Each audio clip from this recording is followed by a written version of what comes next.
Margin में गिरावट से मुनाफे में जबरदस्त उछाल, दीपक नाइट्राइट की शानदार वापसी।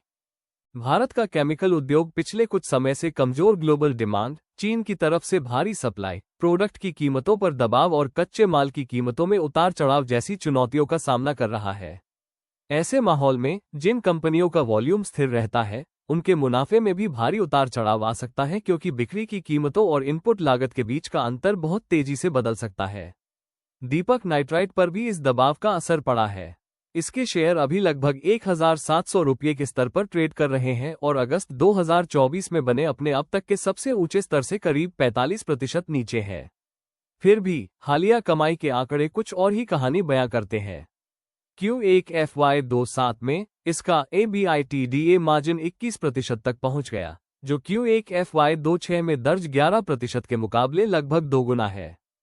Q1 FY27 में कंपनी का रेवेन्यू 2592 करोड़ रुपये रहा, जो पिछले साल के मुकाबले 35% ज्यादा है, जबकि EBITDA 159% बढ़कर 554 करोड़ रुपये हो गया। PBT 202% बढ़कर 468 करोड़ रुपये और नेट प्रॉफिट 207% बढ़कर 345 करोड़ रुपये हो गया। ये कंपनी के अब तक के सबसे ज्यादा तिमाही रेवेन्यू, EBITDA, PBT और PAT के आंकड़े थे। लेकिन सिर्फ एक साल में इतना बड़ा बदलाव कैसे आया? दीपक नाइट्राइट का EBITDA मार्जिन 11% से बढ़कर 21% कैसे हो गया? और सबसे जरूरी बात, ये सुधार असल में कितना टिकाऊ हो सकता है? FY26 की शुरुआत मार्जिन पर दबाव के साथ हुई। दीपक नाइट्राइट ने FY26 की शुरुआत एग्रोकेमिकल की कम मांग, चीन से जरूरत से ज्यादा सप्लाई और प्रोडक्ट की कम कीमतों के दबाव में की।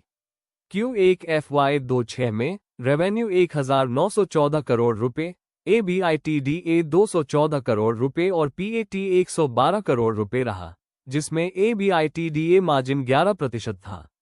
एडवांस्ड इंटरमीडिएट्स का प्रदर्शन खास तौर पर कमजोर रहा, जिसका EBIT मार्जिन सिर्फ 6% था। इसकी एक वजह ऑपरेशन शुरू होने से पहले के खर्च थे।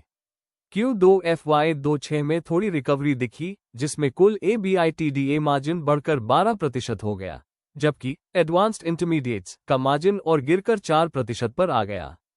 फिनोलिक्स का प्रदर्शन 11% EBIT मार्जिन के साथ तुलनात्मक रूप से बेहतर रहा, लेकिन कस्टमर द्वारा स्टॉक कम करने, एग्रोकेमिकल से जुड़े कम वॉल्यूम और कम कीमत वाले इंपोर्ट के कारण बिजनेस पर दबाव बना रहा। Q3 FY26 सुधार से पहले का सबसे निचला स्तर दीपक नाइट्राइट के लिए Q3 FY26 सबसे निचला स्तर रहा।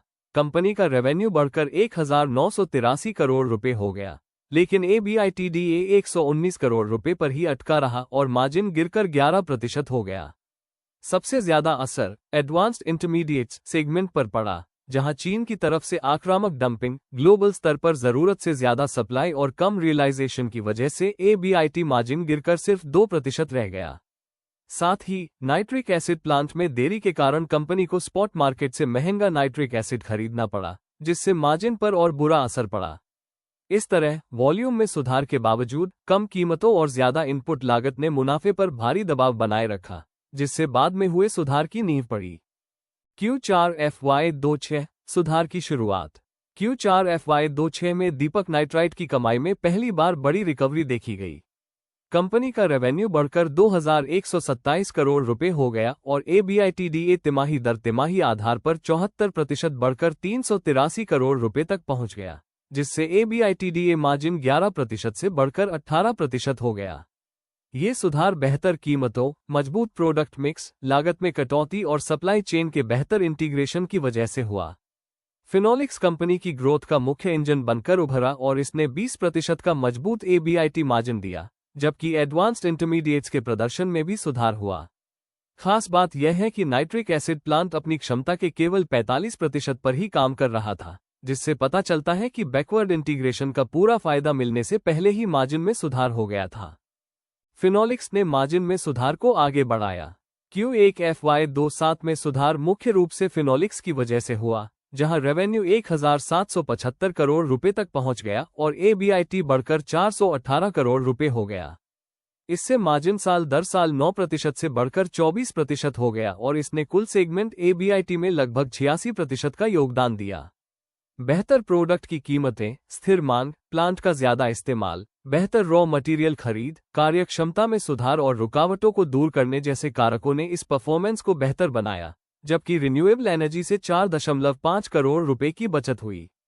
हालांकि चूंकि अनुकूल बाजार स्थितियों और फिनोलिक्स के लिए एक बहुत अच्छे तिमाही नतीजे ने इसमें बड़ी भूमिका निभाई, इसलिए मौजूदा 21% का कंसोलिडेटेड EBITDA मार्जिन जरूरी नहीं कि हमेशा ऐसा ही बना रहे। बैकवर्ड इंटीग्रेशन से कॉस्ट स्ट्रक्चर मजबूत होता है। दीपक नाइट्राइट का 2000 करोड़ रुपए का इन्वेस्टमेंट प्रोग्राम खास तौर पर स्पेशलिटी केमिकल्स और बैकवर्ड इंटीग्रेशन पर केंद्रित है, जिसमें नाइट्रिक एसिड, नाइट्रेशन, हाइड्रोजनीकरण, फ्लोरिनेशन और मल्टीपर्पस प्लांट शामिल है। नाइट्रिक एसिड जैसे अहम इनपुट का इन हाउस प्रोडक्शन करने से रॉ मटेरियल की लागत और बाहरी सप्लायर्स पर निर्भरता कम हो सकती है।